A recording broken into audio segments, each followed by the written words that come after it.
Oh my gosh. Oh, oh my, really? At $4,000. Holy Hannah. Wowzer. Wow. Oh my.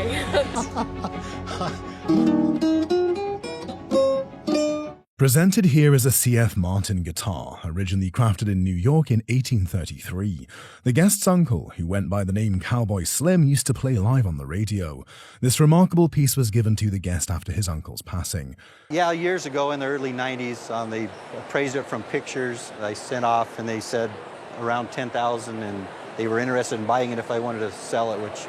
In the early 1990s, this elegant guitar was appraised using photographs and valued at $10,000. By the time this guitar was manufactured, the company had relocated to Nazareth, Pennsylvania, where they remain to this day. 42 means that it has the pearl around the body. However, it does not have pearl inlay around the back and sides. It is also known as a 000, which refers to its body size. Interestingly, 1942 was the final year this specific model was produced. 1942 was the World War. They quit making fancy things for a while, so 1942 was the last year that they made this model. While a more elaborate version, the 00045, was also made, the 00042 has become the rarest and most difficult to find among Martin's pearl-inlaid guitars. Nicknamed the poor man's pearl guitar, the 00042 was considered an inexpensive model from its inception. The pearl inlay is limited to the front, while the back showcases its Brazilian rosewood construction. It features standard ivory trim without additional pearl embellishments. Tuners that they used back in the 30s, which was kind of the golden era of Martin guitars. The tuners used during the 1930s, a golden era for Martin guitars, were unavailable during the war. Consequently, a lower-grade tuner was used. Remarkably, the original tuners have been preserved, which is highly desirable for maintaining the guitar's authenticity. On the front, the guitar features an ebony bridge and an ebony fretboard bound in ivory. This model gained popularity about 10 years ago, when Eric Clapton played a 00042 on his iconic Unplugged album. This guitar represents an extraordinarily clean and well-preserved example of the model. In a retail setting, this rare and exceptional piece would command a significant value of between $65,000 and $75,000. It's pretty good. That sound good to you? Yeah, not for sale, but it sounds good. Oh, good. What we have here is a vintage Fender, purchased brand new by the guest in 1961 and preserved in pristine original condition. Looking at the pictures the guest presented, he appeared to be a real hipster back in 1961. The guest is the guitar's original owner, having acquired it when it was first released. Guitars, which are primarily made of tone woods like mahogany or maple, metal for strings and hardware, and plastic for components like pick guards, are designed for optimal sound quality and durability. He also presented the hat he wore in the picture, which is fantastic. This is the original Fender with the hang tag, also known as a bucklet. It was fortunate that the guest held on to the hang tag. The guest has something special in the neck, called bird's eye maple. What makes this so remarkable is that it has never been refinished, and none of the parts have ever been changed. The pickguard has taken on a greenish hue, and all the control knobs and pickups are exactly the same color, fading slightly with age. He wanted to give me $2,500 for it. Okay. How long ago was that? About 9 years ago. The present value of a guitar like this on the open market would be... It's going to be about $18,000 to $20,000. Oh, wow. I should have bought two of them. This guitar is a time capsule, preserving the rich harmonies of a bygone era. According to the guest, this guitar was purchased from her father-in-law's brother, who was a professional musician. I just know it's a 1938 Martin, and he played it all the time. He really enjoyed it. He didn't really play much professionally. He tried to do that. The guitar shows minimal signs of heavy playing and, most importantly, has had no major work done on it. The D18 model is probably the most sought-after model by bluegrass and folk players. Oh, really? It has a simple, unadorned design, free of excessive ornamentation. One key feature of this guitar is the back and sides, made of mahogany, an acoustically superior wood. The appraiser notes that this makes it particularly well suited for use with recordings and microphones. Furthermore, the front of the guitar is crafted from spruce sourced from the Adirondack Mountains. Inside the guitar there is a stamp on the center strip that reads C.F. Martin, Nazareth, Pennsylvania. In the upper block, where the neck is set, the model number D18 is stamped along with the serial number, which dates the guitar to 1938. And 1938 was a pivotal year for Martin where they actually changed the bracing, the internal bracing on the guitar. This guitar features advanced bracing, adding to its value and appeal. So I'm just going to feel quickly right in here, and I feel that that X, where the bracing crosses, is very near the sound hole. However, the top has been lightly overcoated with a clear varnish to address some wear, but this is not considered a significant issue. In today's market, the replacement value of this guitar, with its advanced bracing, is estimated at Would be about $28,000 to $30,000. Okay. Yeah. Wow. Oh my. He would be so proud. It's such an honor for him. It really is. He was such a great guy. What secrets does this 19th century violin hold within its elegant curves and rich history? This violin was a treasured gift to the guest from his uncle. And in 1958, I was invited to join the Worcester Youth Orchestra, and my great uncle knew the director of the orchestra, Harry Levinson. It is an exquisite instrument, crafted by François Breton in Mirecourt, France, around 1830. François was one of the most prominent of Mirecourt's violin makers. Several features point to its exceptional quality, including its meticulous craftsmanship and beautifully preserved varnish. According to the appraiser, violins made before 1859 typically featured a baroque or shorter neck, which adds historical significance to this piece. After 1850, they modernized violins so that they could get more volume and better sound out of them. This is many steps above what the normal high school. This violin is far superior to anything a typical high school violinist would acquire, standing as a testament to fine craftsmanship. Remarkably, it boasts some of the finest wood ever seen on a violin. Its standout feature is the flaming maple on the back, with such tight and striking patterns that it's as good as it gets. Well, in 1958, $800 would have been a significant investment. In today's market, this violin, with its stunning components and historical value, is estimated to be worth with a price tag of between $15,000 and $20,000. It was very generous uncle. In the world of fine string instruments, few names resonate as strongly as Ansaldo Poggi. Widely regarded as one of the greatest Italian luthiers of the 20th century, Poggi's instruments are celebrated for their superb craftsmanship. He is one of the most important of the 20th century Italian makers. So he was a Stradivari enthusiast, and he studied with the man Giuseppe Fiorini, who bought all the tools and the remnants of the Stradivari workshop and gave them to the city of Stradivari. Tonal richness and adherence to the traditions of the Bolognese school of violin making. The model on display is one of Poggi's creations, crafted in 1967. The guests inherited this remarkable instrument from their grandfather, who acquired it directly from Poggi during a trip to Italy. Took a detour to Bologna to meet up with the maker. What did he pay for it? The number that comes to mind as a kid was $600. A label on the instrument, located near the base, bears the inscription Ansaldo Poggi in Bologna 1967, further enhancing its authenticity. Typical of Poggi's work, this viola was meticulously handcrafted, showcasing the precision and dedication of the renowned luthier. The body is made of fine-grained spruce, chosen for its exceptional resonance and tonal quality. The back features flamed maple, with a beautiful even grain that enhances both the instrument's aesthetics and its sound projection. Poggi also employed flamed maple in the peg box and scroll, demonstrating his attention to detail and commitment to quality. While many of Poggi's works are unsigned, leading to numerous copies circulating in the market, the appraiser is confident that this piece is original, given its outstanding characteristics. Additionally, the interior of the viola bears an inscription written in Poggi's own handwriting, further confirming its authenticity. Considering that this instrument is an original Poggi creation and boasts such exceptional features, it would be issued for For insurance purposes, I would put this at $330,000. Okay. Okay. Okay. Well, I don't intend to sell it. There's something about the look of a 1965 Fender Jaguar and a 1964 Fender Stratocaster that screams retro cool. Featured on the show is a pair of musical instruments, a 1965 Fender Jaguar and a 1964 Fender Stratocaster. These guitars originally belonged to the guest's father, who played in a band with some of his friends. He got tired of them being unreliable, so he decided to teach all of us kids an instrument. Oh, wow. So he made a family band. He made a family band. Out of you all. Yes. The Stratocaster is one of the most iconic guitars ever made, renowned for its versatility and timeless design. By 1964, it had already established its reputation as the go-to guitar for rock, blues, and pop music.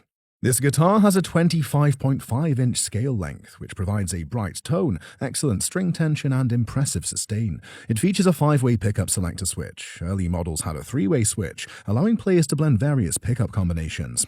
Despite being several decades old, this guitar shows only minor wear and would command a high price at auction. In the $20,000 range. Oh, really? On the other hand, the 1965 Fender Jaguar was designed as Fender's top-of-the-line model when it was introduced in the early 1960s, appealing to surf rock players and beyond. Known for its shorter scale length and complex electronics, it was highly innovative for its time. Unlike the Fender Stratocaster, the Fender Jaguar has a 24-inch scale length, making it more comfortable for players with smaller hands or those who favor faster chord changes. This particular Jaguar features the Transition logo, as it was manufactured shortly after Fender was sold to CBS in 1965. In '65, Leo Fender sold the company to CBS, and that's considered some sort of a benchmark as far as quality. Among collectors, this model has become highly sought after over the years and is estimated to be worth. These are in the $5,000 to $7,000 range. Okay. Oh, really? Yeah. Wow. So this is Wow. your big boy. Yeah. We figured that as much. Oh, but, did you? I mean, that it was more expensive. More expensive. Yeah. The guest who presented this item on the show inherited it from his father, who purchased it in 1953. From a pawn shop in Dallas. He scraped up money and went hitchhiked there and bought it at a pawn shop. This model features a striking butterscotch blonde finish, which has become one of its signature characteristics. The authenticity of this Fender Esquire can be confirmed by examining the serial number stamped on the bridge. The Esquire's pickup includes pole pieces that are evenly spaced across the top. One notable feature of the 1952 Esquire, a transitional model, is the combination of slotted screws securing the pickguard, along with 2 Phillips-style screws positioned at either end of the control plate. On the body of this instrument, there is an inscription reading TG, representing the initials of Tadeo Gomez. Gomez, a renowned Mexican instrument maker, was celebrated for his exceptional skill in crafting high-quality string instruments. Tadeo Gomez, who was almost by now a legendary neck carver for Fender, worked there a long, long time. He earned recognition for blending traditional techniques with innovative craftsmanship. The neck of this particular Fender Esquire was carved by the legendary Tadeo Gomez, which significantly enhances its value. Vintage musical instruments like this 1952 Fender Esquire are highly sought after, and at auction, this piece would be worth. Probably closer to $30,000 because it's so clean. Wow. So a collector would mean a great deal. Okay. This violin is a bridge between centuries, echoing the legacy of the Galliano family's unmatched craftsmanship. The guest inherited this remarkable violin from her uncle, who originally owned it. I started to enjoy it when I was in high school, and then I played it through college. And recently, I've just played it in my daughter's preschool and grade school, and last December, This extraordinary instrument originates from the Galliano family of Naples and dates back to around 1800 to 1810. The Galliano family was a renowned dynasty of luthiers whose craftsmanship dominated the violin-making world from the early 1700s to the late 1800s. According to the appraiser, the Gallianos were the preeminent family of makers in Naples during this period. What makes this violin particularly intriguing is that it was likely a collaboration between 2 generations of the family. Inside the instrument, a label reads Nicola Galliano, referring to the most famous and possibly the most prolific member of the family. However, this violin also reflects the craftsmanship of his sons, Joseph and Antonio, making it a true family masterpiece. Remarkably, the violin is in excellent condition. It is a classic Galliano model with a powerful broad arching, a hallmark of their exceptional designs. That's what makes this violin always a favorite for professional players who are kind of on a budget or just starting. The top of the violin is believed to be made from Italian red spruce, a wood prized for its acoustic properties. As we go up, we see a lot of wear to the front of this scroll, and that gives us a clue to its age. The back and sides, crafted from Yugoslavian maple, feature a stunning two-piece design, with much of the original varnish still intact despite its age.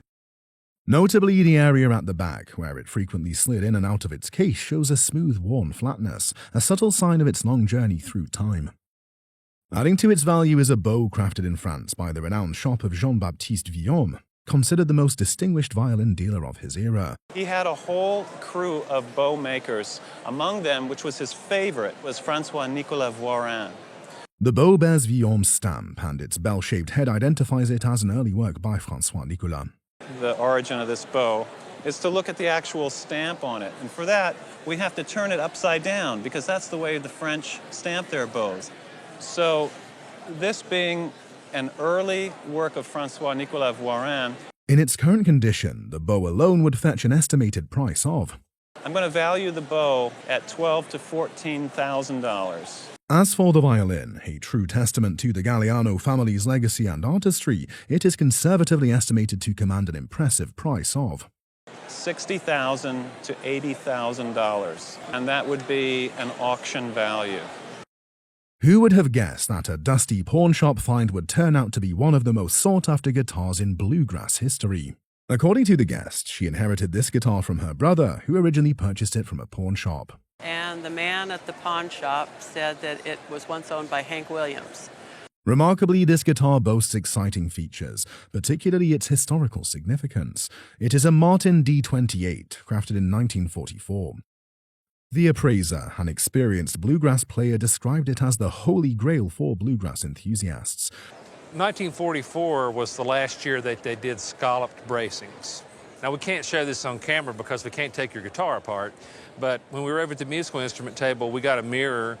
Inside the guitar's top and back are features indicating scalloped bracing, a detail that enhances its distinct sound and makes it highly sought after.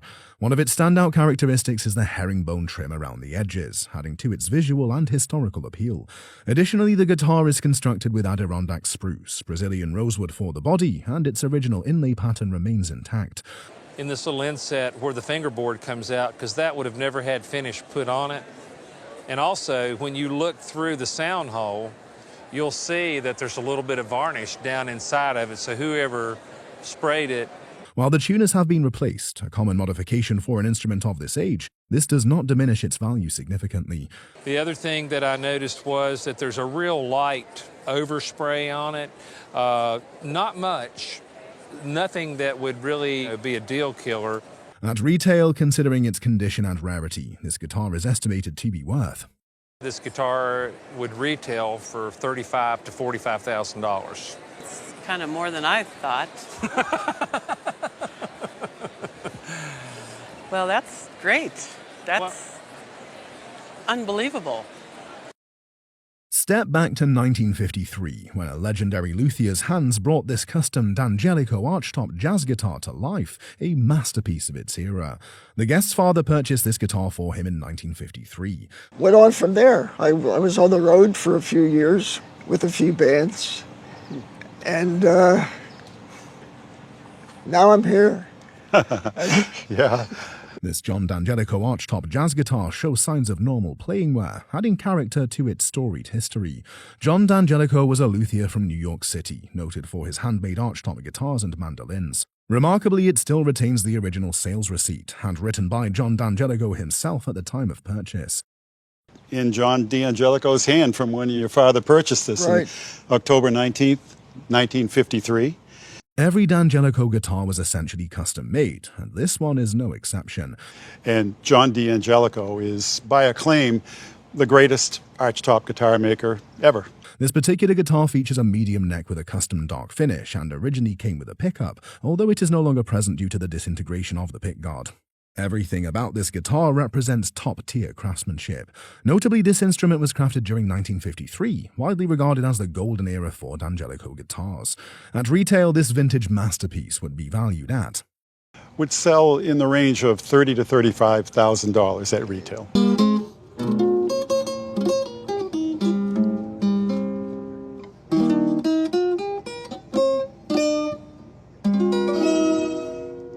Very nice.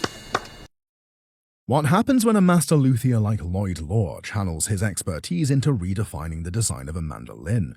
You get the Gibson F5, a masterpiece of artistry and innovation from 1924, which we proudly have on display here. Lloyd Law was an American musician, instrument designer, and sound engineer. He is best known for his groundbreaking design work with the Gibson Mandolin Guitar MFG Co. Limited in the early 20th century. Back in the teens and 20s, and he really was the father of the modern mandolin. This mandolin features parallel tone bars, an elevated fingerboard, and 2 F-holes reminiscent of a violin. The top is meticulously carved from high-quality spruce, renowned for its strength and tonal responsiveness. The bridge is positioned near the center of the body and is internally tuned, an innovation introduced by Loa, making him the first to integrate this feature into a mandolin. Additionally, the instrument boasts an extended neck with 15 frets reaching the body, enhancing its playability. When played, the Gibson F5 produces a rich, balanced tone, characterized by deep lows, crisp highs, and a clear mid-range.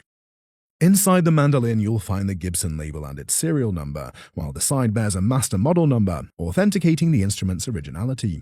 What further elevates the value of this exceptional piece is the fact that it comes with its original case. With all these remarkable features, the Gibson F5 is considered the holy grail of mandolins and is estimated to be worth. These days, a correct asking price through a dealer in a shop would be about $175,000. Oh my gosh. Wow. The guitar is the only antique item that the guest possesses at home that he could present on a roadshow after he received a ticket. I got it, I think, in 1965 at a well-with pawn shop. I paid about $135 for it. He has owned the guitar for about 52 years. The guest plays the guitar every day, but not this particular one. He has another guitar that he uses daily. He hasn't played this one for about 8 years because it has been stored away. 8 years ago, the guest discovered it was an antique, so he decided to stop playing it. It dates back to 1962 and is a Stratocaster, which is evident from the decal on the headstock. What makes it unusual is the custom color, Sonic Blue. Sonic Blue is one of Fender's rare custom colors. Fender sourced its colors from automotive paint manufacturer DuPont. This particular color was first used on 1956 Cadillacs, and Fender adopted it afterward. However, the color wasn't very popular. More popular custom colors included Olympic White, Candy Apple Red, and a darker shade of blue called Lake Placid Blue.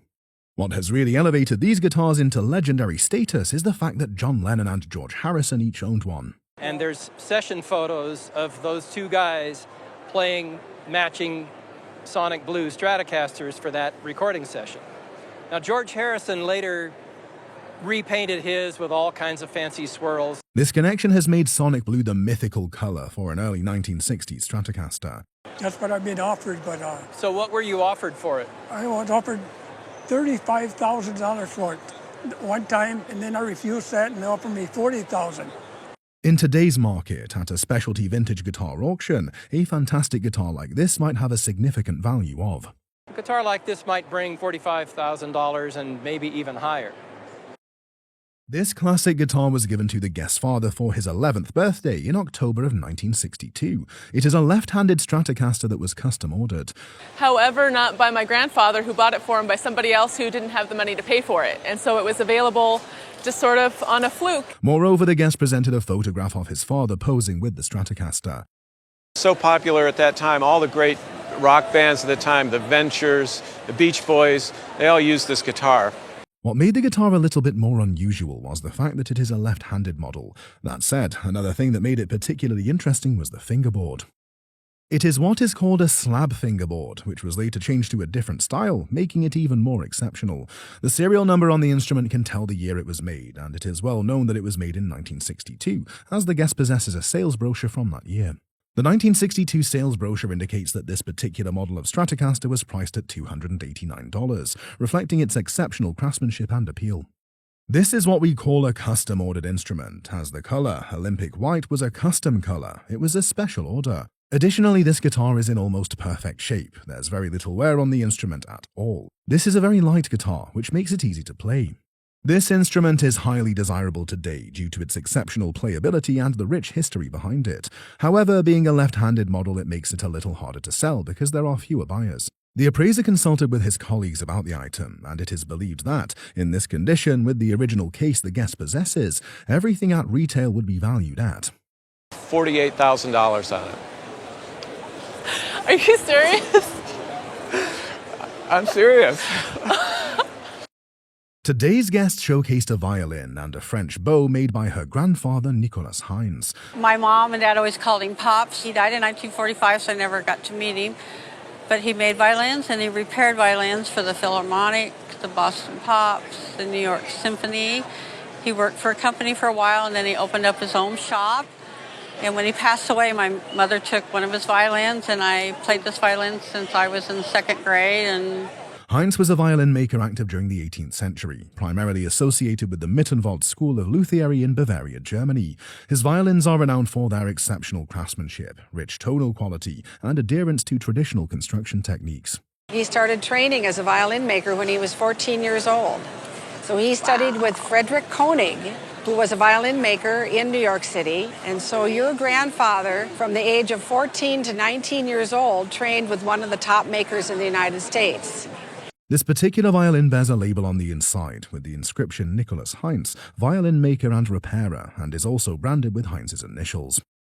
As is typical of Heinz's work, this violin is crafted from traditional materials. The belly is made of spruce, while the back and ribs are fashioned from flamed maple. It features beautifully carved pegs at the top and an intricately designed tailpiece. Due to the skill and reputation of its maker, in an auction, this violin would be worth. I would value my baby at $12,000. The guest also brought along her grandfather's tools, which he used to craft violins. These are his knives for carving. Correct. And this little tiny plane is a violin maker's plane. It's used to do the fine arching that would be around the edges of the instrument. Another fascinating item in this collection is a photograph of Nicolas Heinz posing in front of his shop, with violins displayed in the background. The bow in this collection is a French bow, stamped with the word Paris, indicating its origin. In a retail setting, this bow would easily command a price of. I would value this bow at $4,000. holy Hannah, wowzer. Shut the front door, girl. Are you serious? Yeah, it's a beautiful bow. Wow. This presented guitar is a 1956 Gibson L5C, a model celebrated for its craftsmanship and tonal quality. Once owned by the stepfather of a guest who was formerly a guitarist for the Mills Brothers, this instrument holds both musical and historical significance. Norman Brown was the guitarist for the legendary Mills Brothers, serving in that capacity for over 30 years, beginning in 1936. Brown's tenure with the Mills Brothers solidifies the guitar's connection to one of the most influential vocal groups in music history. Key features of the Gibson L5C include its strings, fingerboard, and soundbox, all of which contribute to its renowned playability. Crafted from premium woods, the choice of materials enhances both its tonal resonance and the overall playing experience. The guitar's meticulous construction reflects Gibson's commitment to quality and performance during the mid-20th century. Its provenance, combined with its exceptional craftsmanship, makes it a highly desirable collector's item. This piece is expected to sell for a significant amount of $16,000, perhaps $18,000 at auction. That's a shock. I didn't really expect it quite worth that much. Its rich history, superior build, and connection to an iconic era of music make it a remarkable artifact of musical heritage. There's something enchanting about the sound of a Nademan harp, an example of which is displayed here. It feels like stepping back in time, where each note tells the story of elegance, culture, and history. Displayed here is a harp crafted circa 1776 by Francois-Joseph Nademan. Nademan was a classical harpist, teacher, and composer, and a prominent figure in the world of French harp making and music. The guest purchased this piece at an estate sale, falling in love with it at first sight. So I ran over to the home and I looked at the harp and I said, oh, it's like really an antique. It's not anything for a student. It couldn't even be strung to pitch. So the next morning I called the woman who had been running the estate sale and I said, I need to get that harp. That's such a beautiful harp, and I'm a harpist, and I want to share it with people. On one side of this exquisite instrument, Nademan's stamp is visible, adding authenticity to the piece.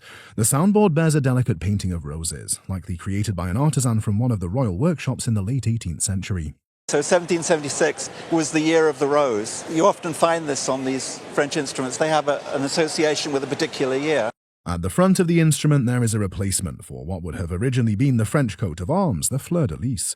Harps like this were specifically made for members of royal families, but the fleur-de-lis was removed after the French Revolution. These are the pedals that are responsible for raising the pitch on the strings through the hook mechanism. Furthermore, the harp still retains its original feet, a remarkable feature as it is exceedingly rare to find an 18th century Nademan harp with its feet intact. These are the pedals that are responsible for raising the pitch on the strings through the hook mechanism. It also still has some of its original strings, a feature that further enhances its value. Nademan's harps are highly collectible, and because this particular one still retains most of its original components, the appraiser estimates its value to be. The value of it today would be $60,000. Wow, that's a lot, wow. The guest's husband acquired the violin in 1965 from a violin shop in Washington, D.C. He couldn't afford it at the time, and then in the meantime we got married and things got a little better. He went to get it, and it was gone. It had been sold. Before the guest met him, he had seen the violin in the same shop and wanted to buy it, but couldn't afford it at the time. But as years went on, about maybe 5 years later, he got a call from the shop and said, "That violin is back." The guest's husband was a professional player. He was a violinist all his life and also a teacher. This violin bears its original label, Nicolas Lupeault à Paris, 1798.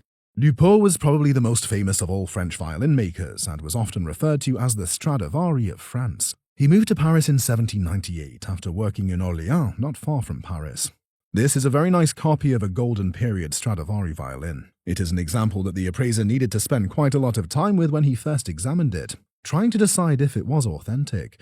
Lupeault is a difficult maker to identify because everyone in France during the 19th century was trying to copy his work. It has several characteristics attributed to Lupeault. One of them is the scribe line that he used to mark the center line of the instrument, which he did not remove. That as a maker he used to scribe the center line of the instrument, but he didn't remove. Most makers remove it when they finish the head. The purfling consists of a sandwich of 3 strips of wood. It is a decorative strip around the perimeter of the top and back of the violin. The appraiser noted that the dark part of the outer lines is whalebone. Whalebone is a characteristic material used by Lupeault. The varnish is a very dark, vibrant brownish-red color, which is typical for Lupeault. The back and sides are made from very select maple, often called tiger stripe maple or curly maple. The sides are also maple, and the front is spruce. But it perhaps would have been worth closer to $200,000 if it didn't have the wear and these condition issues, especially any crack in the back devalues the violin by quite a lot.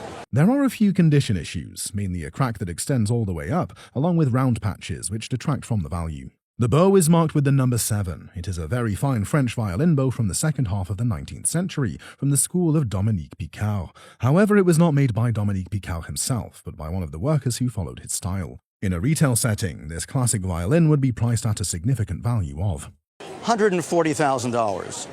The fine French violin bow would be valued at a retail price of valued more in the range of $20,000, so $7,000 was a little cheap. Wow, that's good. Thanks for bringing it. Thank you very much. The guest bought this guitar from a gentleman he worked with, who had purchased it from a guitar instructor in Ogden, Utah. The piece, dated 1957, was acquired by the guest in 1960 or 1961. He has enjoyed playing it and has taken lessons using it.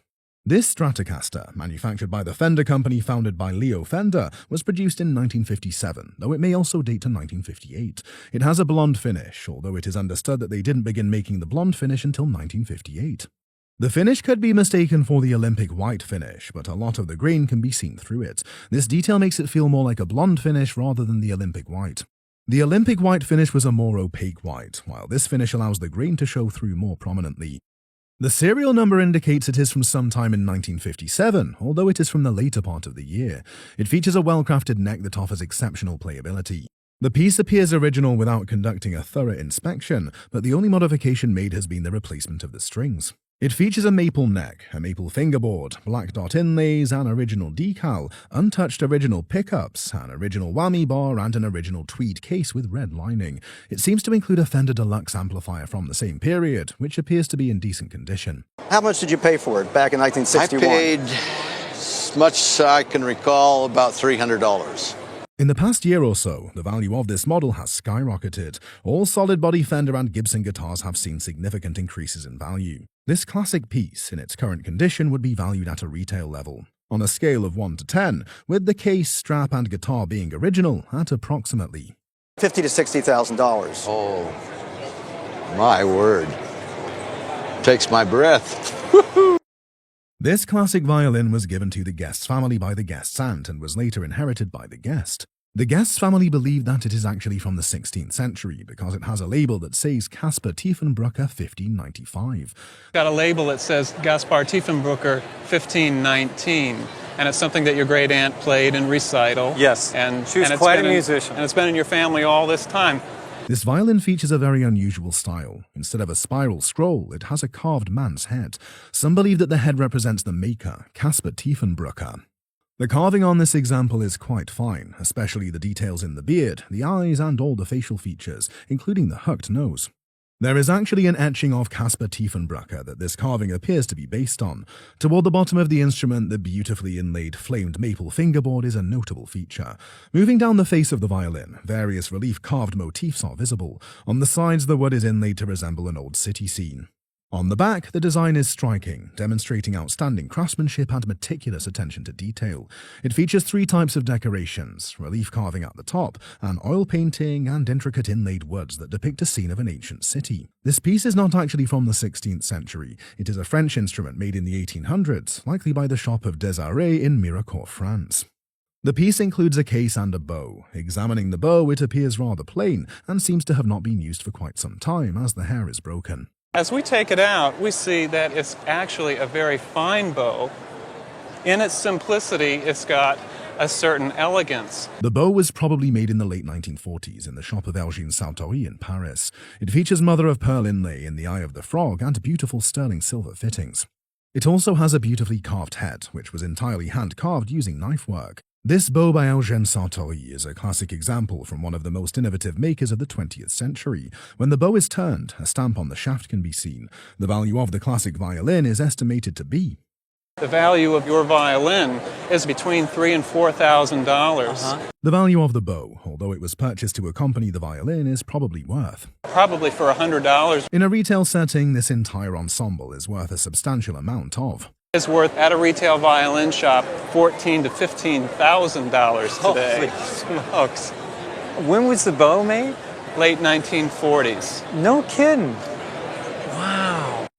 With a serial number of just 0047, this 1954 Fender Stratocaster is one of the earliest models ever made, marking it as a true icon of music history. Bought this 14 years ago from the original owner's oldest son. According to the appraiser, the best way to date an older Stratocaster is by examining the serial number, found on the back plate at the base of the neck. This serial number confirms it is the 47th Stratocaster ever produced, excluding a few prototypes. That would actually place it in the year 1954. The guitar remains nearly all original, with only the knobs and pickup covers replaced due to natural decomposition from years in storage. And have you got any of the originals of those? Right, they just kind of fell apart, though they were so brittle. So I do have the pieces, though. They do tend to decompose in the case. Made from ash, the original wood used for these models, the craftsmanship of this piece is remarkable.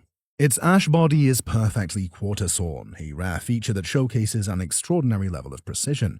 Unlike typical examples with visible grain rings, this wood resembles the precision seen in violins or acoustic guitars. You see these absolutely straight grain. Right. Any idea of the value? I paid $3,000 for it. I paid a lot of money for it. This attention to detail makes it a standout example of early Fender quality. The Stratocaster's design and condition make it a highly sought-after collectible. Today at auction, this 1954 Fender Stratocaster is valued at between $50,000 and $70,000. And I think that not too much would be taken off just for the knobs and the pickup covers being replacements. But from the hands of a cowboy band guitarist to the stage of music legends, this 1952 Fender Esquire is a true piece of history. The guest's father-in-law, who played in a cowboy band during the 50s and 60s, originally owned this Fender Esquire. Played it for several years, and then it kind of got put in the basement for about 50 years, and he passed away a couple years ago and gave it to my husband. Unlike the Telecaster, the Esquire is fitted with only one pickup, which gives it that distinctive twangy sound that country western players adored. This very guitar is the one that Stephen Stills, David Bromberg, and Bruce Springsteen built their careers on. Dating these guitars can be tricky, but one method involves carefully examining the instrument's internal features. Inside, but we don't need to do that today. We're going to sort of unweave a little puzzle here that's sort of put together. According to the appraiser, this guitar is remarkable for its original bridge cover, known as the ashtray, which is still intact. The bridge also bears the serial number 0349, indicating it's quite early in Fender's production. Between 1950 and 1952, this series of serial numbers pops up, but we're not sure where in the equation. Yeah. If you turn the guitar over, you'll notice that unlike later models, there's no serial number on the neck plate, further confirming its early production. Additionally, the Phillips head screws used in the neck bolts point to a 1952 build date. Because prior to 1952, straight screws. Straight screws, like the screws used on the pickguard. Fabulous condition on this instrument. For insurance purposes, given its history and condition, this guitar is valued at... On this guitar, $35,000. Oh, my gosh. Okay. My husband will be very happy. A hidden treasure with a fascinating history, this violin carries a legacy of artistry, mystery, and unexpected revelations. This violin, once belonging to the guest's great-aunt Marie, is accompanied by her photograph and a bill of sale from the Rudolph Wurlitzer Company in Cincinnati, dated September 27, 1921. Rudolph Wurlitzer is an American novelist and screenwriter. The bill attests that this violin, purchased for a hefty sum of $1,000, was originally believed to be a Camille Camilli from 1737, made in Mantua, Italy. I'm not going to say it's in tough shape because all of these things can be cleaned up. However, despite its impressive origin, the strings have long since broken, as they were made of gut and the violin hasn't been played in years. The craftsmanship, though, is remarkable, with fine details that speak to the Mantua school of violin making. Mantua, located just a half-day stagecoach ride from Cremona, where Stradivarius worked, was home to many skilled luthiers. So the makers of Mantua were very influenced by Stradivarius and almost equaled his level of work in the later 18th century. Among its notable features is the finely carved spruce top, which displays a characteristic flat and full arch typical of Mantua's powerful style. It's a beautiful sound that projects very, very far. The back of the violin is crafted from wood known as Ohio in northern Italy, and the curls in the grain further highlight its quality. Very, very closely in the Italian style. It's a little bit rugged. We see some texture on the surface from the tool marks. It's a very high-quality violin.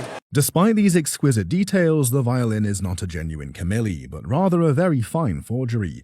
They try to attend to every detail in it, right down to the label, which reads, Camillus Camilli, Fecit, Mantua, 1737, and it's written in Latin. The bow, though rough in shape, is made of Pernambuco wood and bears the barely discernible stamp, Caressa and Francais, Paris. Caressa and Francais was a prestigious Parisian shop, renowned for employing some of the best French bow makers of the time. The design details of the bow, such as the rounded ferrule and the unique front style, point to Claude Thomassin, one of the leading bow makers of the 20th century.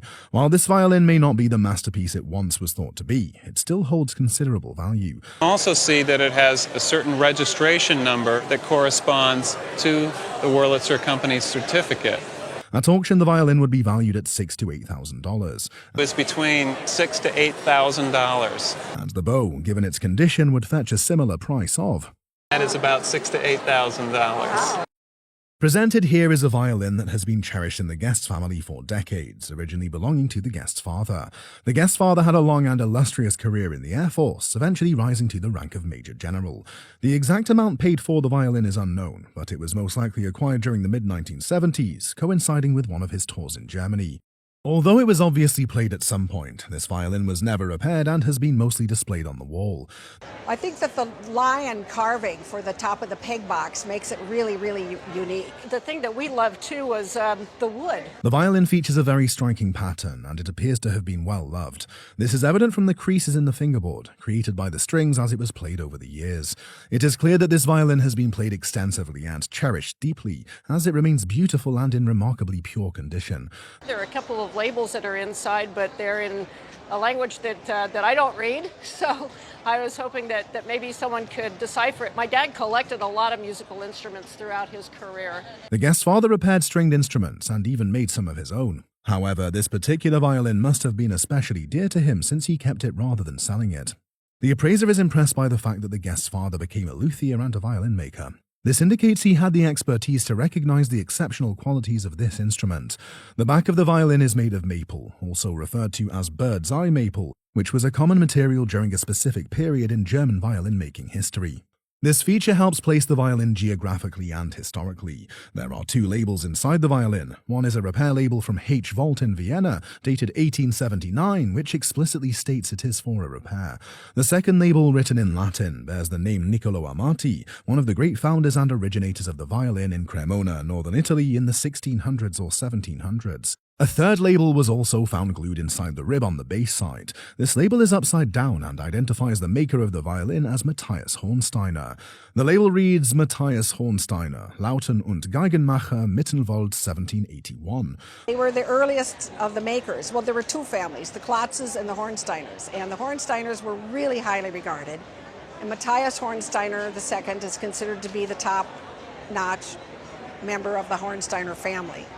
The violin, in exceptional condition, retains its original peg box featuring the intricate lion's head carving.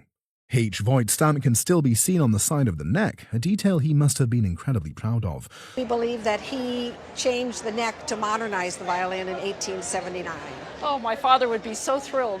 This instrument is a gorgeous and pristine example of Matthias Hornsteiner's craftsmanship from 1781. In a retail setting, this classic violin would be appraised at a substantial value of... We would put a retail value on it of $20,000. Oh my, really? Really? That's right, and that's conservative. Every great musician starts with a great instrument, and this 1957 Fender Stratocaster is one worth remembering. This magnificent instrument originally belonged to the guest's father, a man deeply passionate about music. He grew up in a family that had a lot of music in the home, and he played many instruments. He always aspired to have an electric guitar from, I think, the time they were probably invented. The instrument is a Fender Stratocaster, a legendary guitar that debuted in 1957. Its features include a maple neck with a distinctive skunk stripe, a hallmark of pre-1958 designs. Another defining characteristic tracing its origin to 1957 is the two-tone sunburst finish, which remains vibrant and striking.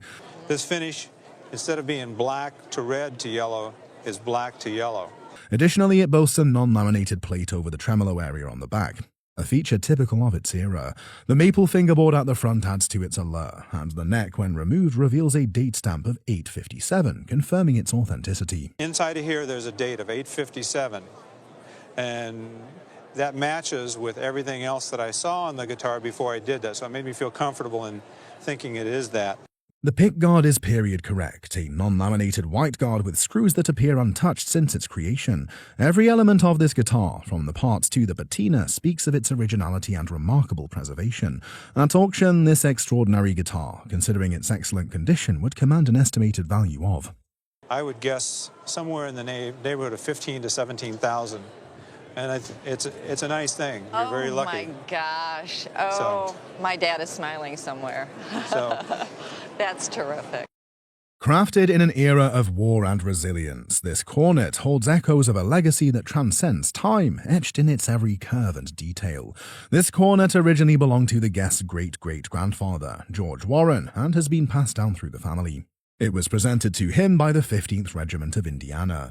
According to the appraiser, this is an E.G. Wright rotary valve cornet which debuted in 1861. Among its notable features are the string-action rotary valves, 4 in total. Additionally, it is a large bore cornet, characterized by its slightly wider body compared to the more slender standard cornet design. And you can see here the string rotary valves, which are actuated by these levers. And this one has the most superb engraving here. One of the valves showcases exquisite engraving, while the bell proudly bears the maker's mark, made by Wright. At the bottom it says E.G. Wright, and it has the original mouthpiece and the original carved wood case lined in felt. Even more remarkable is that the cornet still retains its original price list from E.G. Wright. E.G. Wright was a Boston-based brass instrument maker in the 19th century. I consider E.G. Wright to be the foremost maker of brass wind instruments in the United States in this period. During this period, most cornets were made of either brass or German silver, nickel silver. However, this particular piece is a presentation-grade item crafted in silver, making it especially valuable. For insurance purposes, given its extraordinary condition, this heirloom cornet would be valued at about $35,000. Yeah, that would surprise me. They say the label tells the story, but with this violin, the mystery lies beyond the signature. And my instructor told me that I needed a better violin than the one I had, and we paid $600 for it, which was a lot of money. This violin is a captivating piece of history and craftsmanship. Inside, a label reads J.B. Viaume, Paris, 1861, complete with a signature. Well, I'm a big fan of the work of J.B. Viaume. He started work in Paris about 1820. He died in 1875. J.B. Viaume was a French luthier, businessman and inventor and winner of many awards. However, the appraiser noted an intriguing contradiction. The signature is only on the label, not written inside the instrument, which deviates from Viaume's known practices. In 1861, Viaume didn't include dates on his labels, opting instead for numbered markings.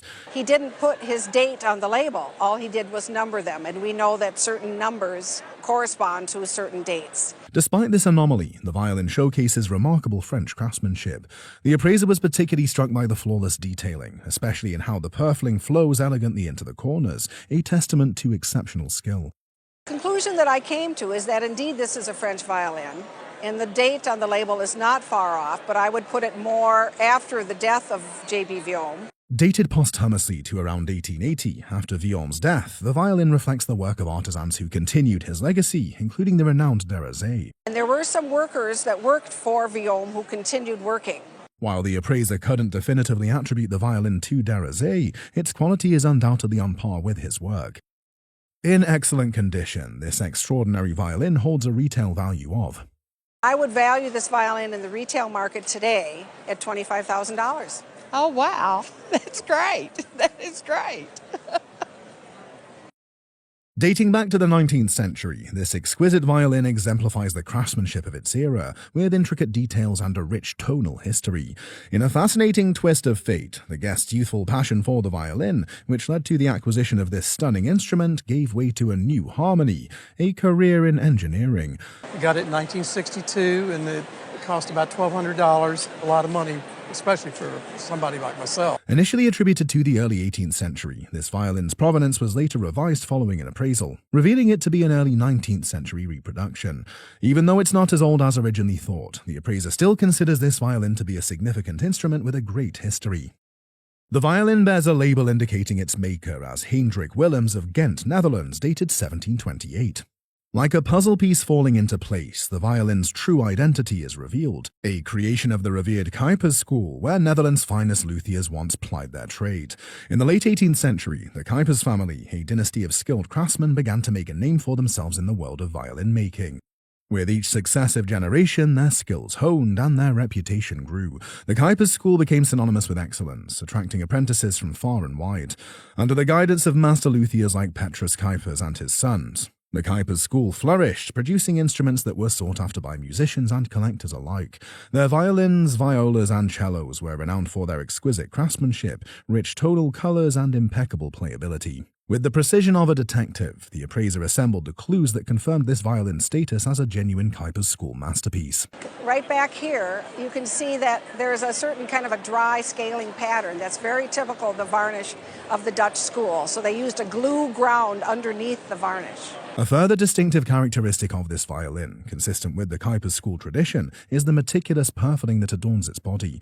Purfling is done in a very masterful way, and it's extremely difficult to do. It's a very bold, very black purfling, but it's done beautifully. Ultimately, the appraiser's expert assessment confirms this violin as a rare and valuable find, dating back to the 1820s, with its authenticity and conditioning warranting a significant retail value of. Today, a conservative value in the retail market would be $25,000. Oh, great. That's a lot more than I thought it was. As a relic of a bygone age, this vintage violin offers a fascinating glimpse into the social and cultural context of its time, with its beauty and craftsmanship transcending the boundaries of history. The violin's provenance includes a personal connection to the guest's family, specifically their grandmother, who played the instrument with great passion. As it turns out, the guest's grandmother picked up this amazing violin while on a grand tour of Europe with her family. It's interesting, part of the story, she's purchased this, or her family has purchased this instrument in Italy and then brought it back to the United States. With evident enthusiasm, the appraiser draws attention to the violin's Italian attributes, showcasing its unique features and heritage. Furthermore, the meticulous attention to detail observed in the F-holes is similarly evident on the violin's back, underscoring the maker's commitment to excellence. In edge work around the outer bouts, and as it approaches the corners, it actually scoops out. Typical Italian style. The subtle, thinly applied varnish on this instrument is consistent with 19th century craftsmanship, providing a key indicator of its age. I'm going to say 1810, 1820 in that period. In the realm of violin making, few names shine as brightly as Johannes B. Cerruti, the visionary craftsman who breathed life into this breathtaking masterpiece. As a child, Cerruti would watch in awe as local luthiers worked their magic, entranced by the sweet scent of varnish and soft glow of workshop lanterns, knowing his destiny lay among the shavings and strings. Under the guidance of Cremona's master craftsman, Johannes honed his skills, learning the ancient secrets of violin making. As Johannes' talents blossomed, so did his reputation. Musicians from across Europe flocked to Cremona, seeking instruments that would elevate their art. Today, Johannes B. Cerruti's instruments are treasured by collectors and musicians alike. With its amazing history tied to Johannes B. Cerruti and being in such great shape, this violin is worth. I'd give it an estimate of between $18,000 and I'd probably say $26,000, somewhere in that range at auction. Wow. Wonderful. Like a time capsule of sound, this vintage guitar holds within it the echoes of a bygone era, waiting to be rediscovered. Like a treasured family heirloom, this guitar holds a special place in the guest's heart, its history woven into the fabric of her husband's life, who lovingly owned it since the 1940s. He was a cowboy, and he played the guitar, and he was a musician. He did play. Yeah, he could make that sing, and he played it all his life. The guest takes a trip down memory lane, recalling her husband's favorite moments with the guitar. He'd put the guitar on the back of his saddle and take it down and sing to the dudes when they'd get down below. The origins of this guitar can be traced back to the C.F. Martin Company, a renowned manufacturer based in Nazareth, Pennsylvania, where it was built in 1938. In 1833, Christian Frederick Martin, a German immigrant with a passion for music and craftsmanship, founded the C.F. Martin and Company. With a commitment to quality and innovation, Martin set out to create instruments that would inspire generations of musicians. As the years passed, Martin's guitars gained a reputation for their exceptional tone, playability, and beauty. The company's pioneering spirit led to the development of new guitar designs, shapes, and sizes, including the iconic Dreadnought, which revolutionized the music industry. Through the decades, C.F. Martin and Company has remained family-owned and operated, with a dedication to preserving traditional craftsmanship while embracing modern techniques. C.F. Martin had a clever way of naming their guitars, using a code that indicated the style and size of each model. First it was the size by the 3 zeros, and then a hyphen, and then 42 was the style. And the style of this guitar was one of the highest that they sold. Dating back to the 1918 to 1943 production period, this C.F. Martin 00042 guitar exemplifies the finest materials and attention to detail characteristic of this esteemed model. All inlaid with abalone pearl. We have wonderful abalone cat's eyes and snowflakes that run up the ebony fingerboard. Given its exceptional condition and reputation as a premier instrument, this guitar is likely to appeal to discerning collectors with a value range of. This would easily sell between $20,000 and $25,000. Yes, it's not for sale, but it's nice to know that. Good for you. Before us stands a violin that once belonged to a guest's great aunt, who tragically passed away as a child around the turn of the century. What strikes the appraiser is that this violin, like so many others, is covered in dust. It has bug larvae in the case, and the case is falling apart, which suggests it has been abandoned for years. This is an interesting violin. This is not your standard violin that gets abandoned in a house and is actually worth nothing. The case was last opened several weeks ago for inspection and secure storage. And was your Aunt Helen a player? She was a musician and an artist. She did a lot of work at Walt Disney Studios, and I know she played the saxophone. I didn't know she played the violin. However, the back of the violin features a beautiful, rich red varnish. It is a beautiful varnish, and the craftsmanship is truly exquisite. The label inside says Carl Becker, Chicago, 1935, made for William Lewis & Son. Grandfather was a maker. His son is a violin maker. His grandchildren are violin makers, and this is a really significant professional quality violin. Carl Becker was one of the most significant violin makers to work in the United States. The label is accurate as it indicates the year 1935. At the time it was purchased, it would have sold for around $350 to $375. In a retail setting, this violin is estimated to be worth a significant amount of. This is a violin that's worth $25,000 to $30,000. Oh my God. Thank you, Aunt Helen. There's something magical about the sound of a finely crafted guitar. The folks at Vintage Guitar Magazine headquarters in Bismarck introduced the Roadshow to one local man, showcasing a terrific collection of Larson Brothers guitars. I collect Larson Brothers guitars mainly because they got a unique tone like no other. The appraisers are fortunate to get a look at a few of these timeless beauties. We hear Gibson, we hear Martin all the time, but we rarely hear the name Larson. The Larson brothers, Carl and August Larson, were Swedish immigrants who started a business in Chicago in the late 1800s. They're often regarded as unsung pioneers of American guitars because they were among the first builders, at least on a significant scale, to adapt the traditional gut-string flat-top guitar to withstand the tension of steel strings. The Larsons made guitars under a number of different trade names: Stahl, Mauer, Prairie State, Euphemon, Stetson. However, as far as is known, they never produced guitars under their own name. One notable example is a harp guitar with 6 sub-bass strings, made by the Larsons but marketed by W.J. Dyer and Brothers out of St. Paul, Minnesota. The large hollow arm and sub-bass strings produce a sonorous mellow tone, which was ideal for offsetting the treble-heavy sound of most mandolin ensembles.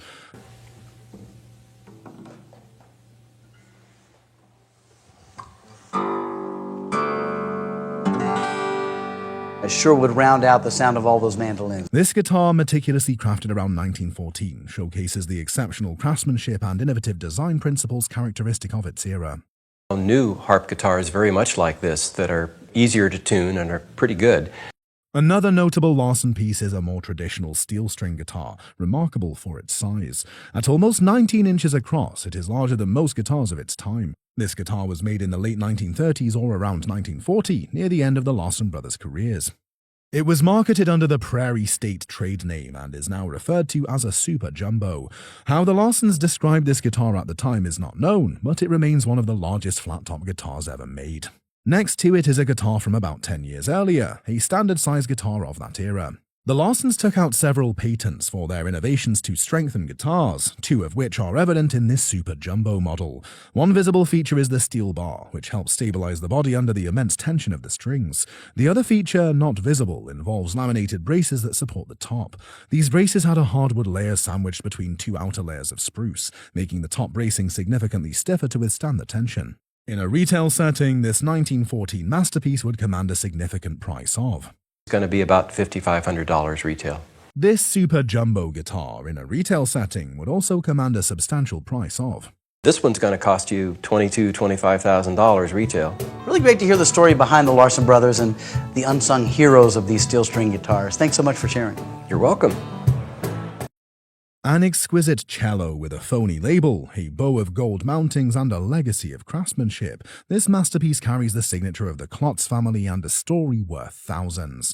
The appraiser was captivated by this exquisite cello, attributed to the renowned Klotz family. Klotz was arguably the most prominent violin-making dynasty in Mittenwald, Germany. This has a Klotz label in it, which I'm not going to show the camera because it's actually a phony label. While the cello bears a label reading George Klotz, it is believed not to be his work, but rather crafted by another member of the Klotz family. Distinctive Klotz characteristics, such as the elegant sound holes and the beautifully carved back, are evident in this instrument. The scroll was very German of the period, very Mittenwald, with this wonderful extra little turn. Showcasing the family's signature craftsmanship.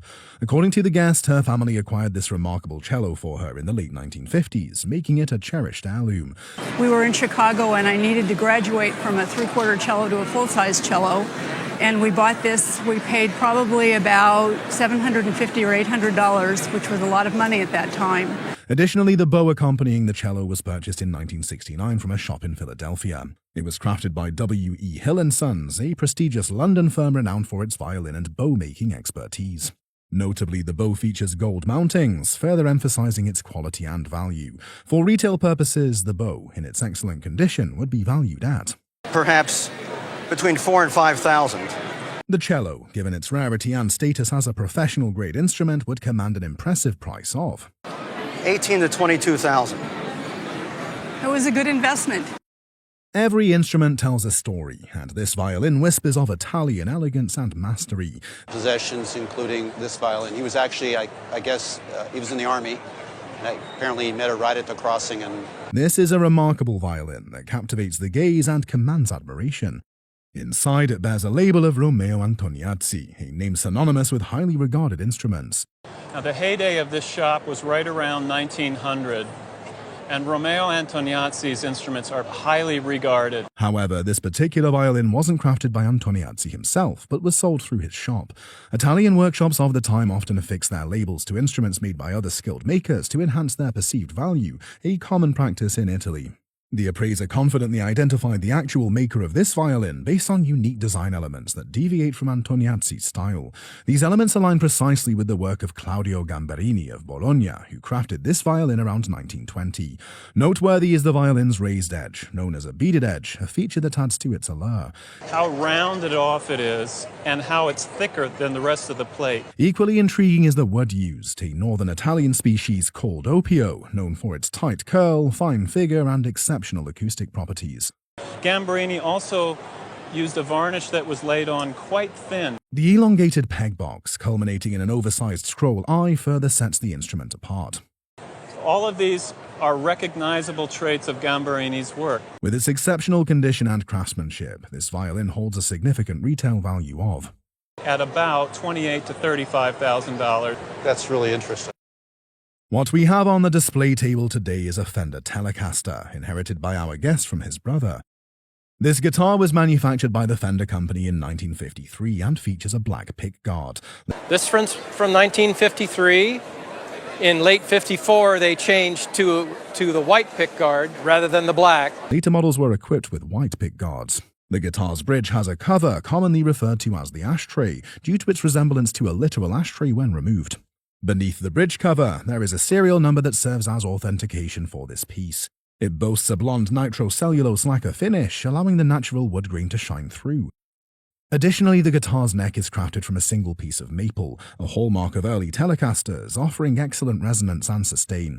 The fretboard has a 7.25-inch radius, characteristic of vintage Fenders, making it ideal for comfortable chord playing. Interestingly, the guitar comes with its original pressed fiberboard case, which significantly enhances its value. Another item accompanying the guitar is a deluxe amplifier, renowned for its warm, tube-driven sound. The 1953 Fender Telecaster is a highly collectible instrument, cherished for its iconic design. This collection would undoubtedly be valued at It could sell for at least $30,000 in today's market. I would have never. It's definitely going to move out of the closet somewhere a little bit more important now. I know for sure it's going to move up the family line a lot. I'm shocked. I never had any clue. To just know what I've got now, it just makes it that much nicer. Music talent is often recognized from a young age, with only a few exceptional children standing out. This guest's journey began with inspiration from her teacher, leading her to purchase a beautiful violin back in 1963. It cost $180. At that point, I was having to pay for the music lessons, and my parents didn't have the $180, so they told me, if you can come up with half the money, we'll get it for you. We'll make up for the rest. It was a second-hand find, and while the violin came without a bow, her father, who also played the violin as a child, gave her one to complete the set. When you buy a violin, it doesn't necessarily come with a bow. My father said, well, I played the violin as a boy, and I've got an old bow. Why don't you just use my bow? But what might seem like an ordinary violin holds some surprising secrets. Inside the violin is a label that sparks confusion about its true origins. It has a label on the inside, and it says Salvatore Rossani, Milano, 1910. So one thinks immediately that it was made in Italy. Though it's labeled as being made in Italy, the appraiser quickly recognizes it as being a German-made instrument. This was a time when German violin makers sometimes used Italian labels to give their instruments a marketing edge. Despite the mix-up, this violin is still an excellent example of early 20th century German craftsmanship. In today's market, a violin like this would fetch an estimated A violin like this these days sells for between $5,000 and $7,000. Very good. Now let's talk about the bow, the real game changer in this appraisal. Originating from France, this bow takes the appraiser back to the golden age of French bow making. The French were to bows as the Italians were to violins. It was crafted in the early 20th century and features a brand on its handle, revealing its exceptional value. This bow was made by the renowned French bow maker Eugène Nicolas Sartori. Sartori was celebrated for his consistent quality, making his bows a favorite among musicians for generations. A conservative estimate for this premium Sartori bow is around. And I would say a conservative retail figure would be $20,000. Oh my goodness. What secrets lie within this family heirloom violin, played for years at WJR Radio and now steeped in history? This is the violin the guest's grandfather played in his orchestra at WJR Radio for years, a cherished family heirloom passed down through generations. The guest also brought 2 fabulous photos showing the orchestra recording at WJR, offering a glimpse into its storied past. Recording at WJR, but they didn't write the names on the back of the pictures, so I don't know who they are. According to the appraiser, the violin has a noticeable crack running along the belly of the instrument. Inside, a label reads Jean-Laurent Clément, a maker in Paris. Jean was one of the premier Parisian luthiers and experts of his generation. He was a violin maker himself, but he employed some of the top makers of the period. However, the appraiser noted that the quality of the craftsmanship, materials and varnish are absolutely typical of Georges Charnot, suggesting it may be his work.